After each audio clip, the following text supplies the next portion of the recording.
They say you should never go looking for something if you're not ready to find it. At least, that's what I learned the night I opened their phone. For the longest time, I thought I was one of the lucky ones. My partner and I had what most people would call a perfect relationship. We laughed together, dreamed together, and built a life where I felt safe. They were my best friend, my confidant, the person I trusted more than anyone in the world. But lately, something had changed. It started small, a sudden new habit of keeping the phone locked at all times, even when at home.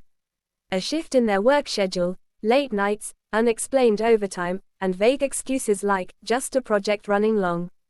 I wanted to believe them. I told myself every couple goes through phases. But there were signs I couldn't ignore. The way they smiled faintly at incoming messages, the way they tilted the screen away from me, the way their touch felt distant, distracted. I told myself not to overthink it. After all, trust was the foundation of everything we had built. Still, doubts crept in late at night when I lay awake beside them. Was I imagining things, or was something, or someone, coming between us? My friends noticed before I admitted it. "They've been acting different," one said casually over coffee. "Are you sure everything's okay?" I laughed it off, but inside, their words cut deeper than I wanted to admit.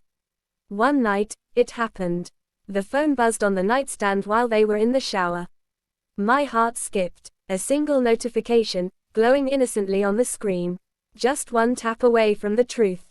I sat there frozen, my hand hovering inches above it. I told myself I shouldn't look. That it would make me no better than the paranoid partners I had always pitied.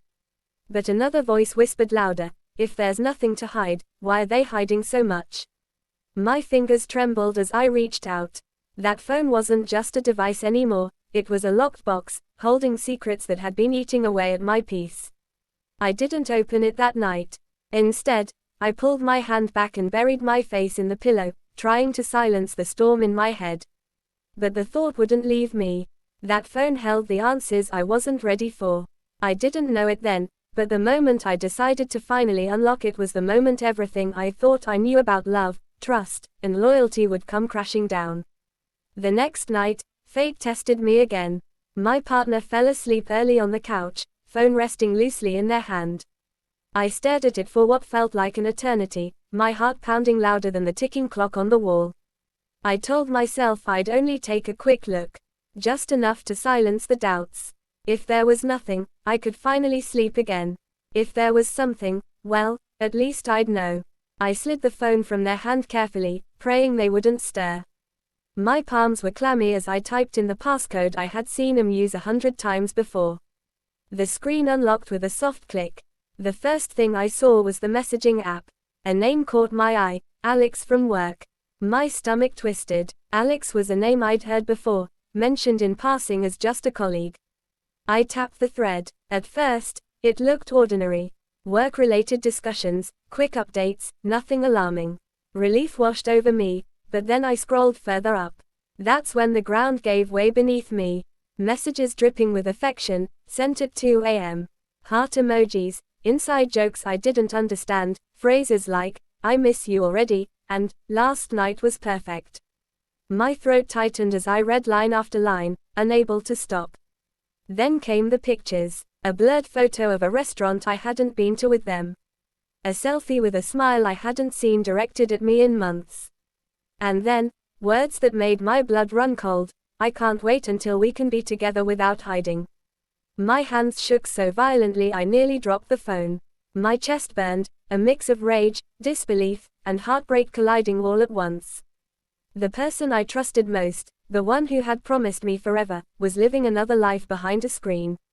I kept scrolling, hoping to find some explanation, some sign it wasn't what it looked like. But every word confirmed the betrayal. This wasn't innocent. This wasn't harmless. It was deliberate. It was intimate. It was real. I felt sick. My vision blurred with tears.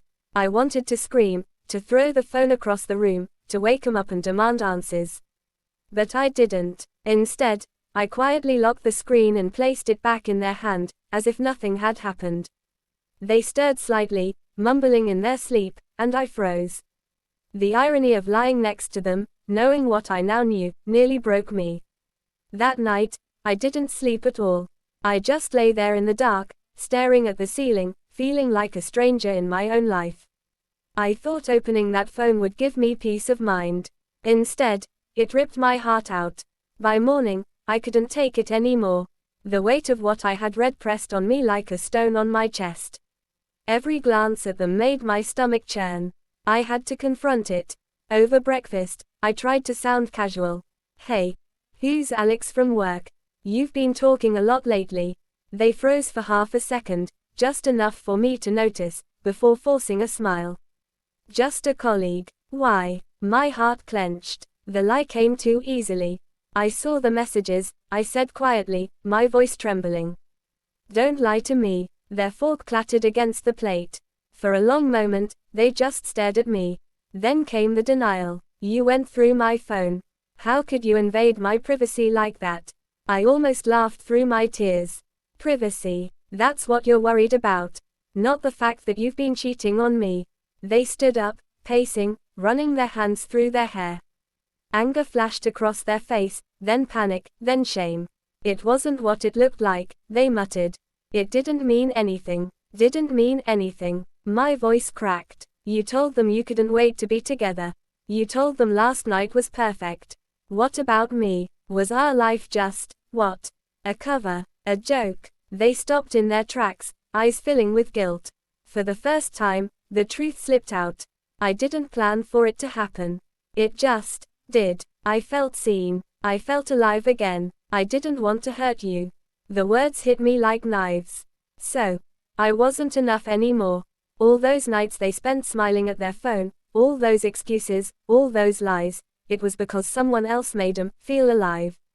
I broke down, sobbing, unable to contain the pain clawing inside me. My chest heaved, my hands shook, my whole body trembled. I wasn't just heartbroken. I was humiliated, betrayed, discarded. They reached for me, begging. "Please. It was a mistake. I'll end it. I'll do anything to fix this." But their touch felt like poison. I pulled away. "You already ended us the moment you let someone else into your heart." Silence filled the room, heavy and suffocating. I grabbed my keys and walked out the door, leaving them standing there in a storm of their own making. I didn't know where I was going. All I knew was that the person I once trusted most had become a stranger. And maybe, I had too. The days that followed were a blur.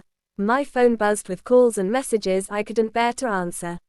Apologies, promises, desperate pleas, they all poured in, but the words felt empty. Friends rallied around me, each with their own advice. Some said to forgive, that relationships can survive mistakes. Others urged me to leave before the wounds grew deeper. But at the end of the day, only I could decide what I could live with, and what I couldn't. Every time I closed my eyes, I saw those messages. The late night, "I miss you," texts. The promises of a future without me in it. Those words were burned into my mind, a reminder that trust, once shattered, doesn't simply return. One evening, they showed up at my door, eyes red, hands shaking. They begged for another chance. They swore they would cut all ties, go to therapy, prove their love. For a moment, I almost wanted to believe them. I almost wanted to rewind time, to pretend none of it had happened. But then I remembered how I felt the night I opened that phone, the way my heart shattered, the way the world around me collapsed. And I knew I could never unsee it. I took a deep breath, my voice steady despite the tears streaming down my face. "I loved you with everything I had. But love without trust is nothing. And I can't live in a lie anymore." Their face crumbled. They reached for me one last time, but I stepped back. It was over. Walking away was the hardest thing I've ever done. But in that moment, I realized something important. Sometimes the truth destroys you. Sometimes it tears your world apart. But it also sets you free. Opening that phone didn't just end my relationship, it ended the illusion I had been clinging to. It forced me to face a reality I didn't want to see, but needed to.